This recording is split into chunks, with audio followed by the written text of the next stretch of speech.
नमस्कार, मैं हूं पारितोष श्रीवास्तव और आप देख रहे हैं टीडी न्यूज। आज मैं आपको यह नहीं बताऊंगा कि गलती किसकी है, क्योंकि अब न तो भरत तिवारी वापस आ सकते हैं और न ही यदि कहीं कोई चूक हुई है तो उसे समय के पहिए को पीछे घुमाया या सुधारा जा सकता है। लेकिन एक सवाल ज़रूर पूछा जाना चाहिए, क्या हमारी व्यवस्था ऐसी है कि एक आम आदमी धीरे धीरे व्यवस्था से निराश होकर संघर्ष, टकराव और अंततः विनाश की राह पर पहुंच जाए? और यदि ऐसा है तो जिम्मेदारी सिर्फ किसी एक व्यक्ति की नहीं बल्कि पूरे सिस्टम की समीक्षा होनी चाहिए। हाँ, ये बात सही है कि इस मामले की निष्पक्ष जांच जरूरी है और यह तय होना चाहिए कि उस दिन क्या हुआ, किसने क्या किया और कानून के दायरे में किसका क्या जिम्मेदारी बनती है।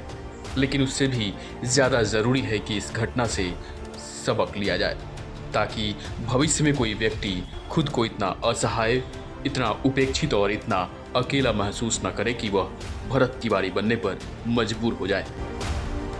प्रशासन और जनता के बीच संवाद की वह दीवार खड़ी न हो जो अंततः किसी त्रासदी का कारण बन जाए।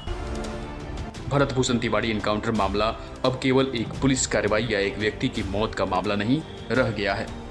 यह मामला अब कानून, प्रशासनिक जवाबदेही, सामाजिक संवेदनशीलता और लोकतांत्रिक व्यवस्था की परीक्षा बन चुका है। सोशल मीडिया पर वायरल वीडियो ने कई सवाल खड़े किए हैं। परिवार लगातार सीबीआई जांच की मांग कर रहा है। मामला सुप्रीम कोर्ट तक पहुंच चुका है। राज्य सरकार ने न्यायिक जांच के आदेश दे दिए हैं। कुछ पुलिसकर्मियों पर कार्रवाई भी हुई है। लेकिन इन सब के बीच सबसे बड़ा प्रश्न अभी भी अनुत्तरित है। क्या ऐसी परिस्थितियां बनने ही क्यों दी गई जहां एक नागरिक और प्रशासन आमने सामने खड़े दिखाई दिए? दोस्तों, किसी भी सभ्य समाज की पहचान केवल कानून के सख्त होने से नहीं होती, बल्कि इस बात से होती है कि वह अपने लोगों की पीड़ा को कितनी जल्दी सुनता है। भरत तिवारी सही थे या गलत, यह जांच बताएगी। पुलिस की कार्रवाई उचित थी या अनुचित, यह भी जांच बताएगी। लेकिन एक बात आज भी तय होनी चाहिए, किसी भी परिवार को ऐसा दर्द दोबारा न झेलना पड़े। किसी भी नागरिक को व्यवस्था के सामने इतना असहाय महसूस न करना पड़े और किसी भी प्रशासनिक तंत्र को इतनी देर न करनी पड़े कि संवाद की जगह टकराव ले ले।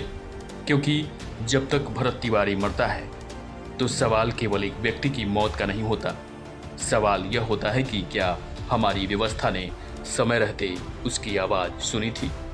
इसी उम्मीद के साथ कि सच्चाई सामने आएगी, दोषी चाहे जो हो जवाबदेह होगा और भविष्य में ऐसी घटनाओं की पुनरावृत्ति नहीं होगी। भरत तिवारी अब इस दुनिया में नहीं है, लेकिन उनके जाने के बाद उठे सवाल अभी भी जिंदा हैं। सवाल सिर्फ एक इनकाउंटर का नहीं, सवाल उस व्यवस्था का है जो कभी नागरिक और प्रशासन के बीच की दूरी को इतना बढ़ा देती है कि संवाद की जगह संघर्ष ले लेता है। आज जरूरत किसी को हीरो या विलेन बनाने की नहीं है, जरूरत सच को सामने लाने की है। जरूरत यह सुनिश्चित करने की है कि न्याय केवल हो ही नहीं बल्कि होता हुआ दिखाई भी दे। और सबसे बड़ी जरूरत यह है कि भविष्य में कोई नागरिक खुद को इतना बेबस न समझे कि वह व्यवस्था से लड़ने को अपनी आखिरी लड़ाई मान बैठे। क्योंकि किसी भी लोकतंत्र की सबसे बड़ी ताकत उसकी बंदूक नहीं, उसका भरोसा होता है। और जब भरोसा टूटता है तब केवल एक व्यक्ति नहीं हारता, समाज हारता है, व्यवस्था हारती है और लोकतंत्र कमजोर हो जाता है। भरत तिवारी की मौत का सच क्या है, इसका फैसला जांच करेगी। लेकिन इस घटना से सबक क्या लेना है, इसका फैसला हमें और आपको करना होगा। फिलहाल इतना ही। देखते रहे टीडी न्यूज। नमस्कार, मैं हूं पारितोष कुमार। न कोई शोर, न आगे बढ़ने की होर, मौलिकता के साथ सिर्फ सच्ची और बड़ी खबर टीडी न्यूज पर। तो देखते रहें और सब्सक्राइब जरूर करें टीडी न्यूज बिहार। नमस्कार।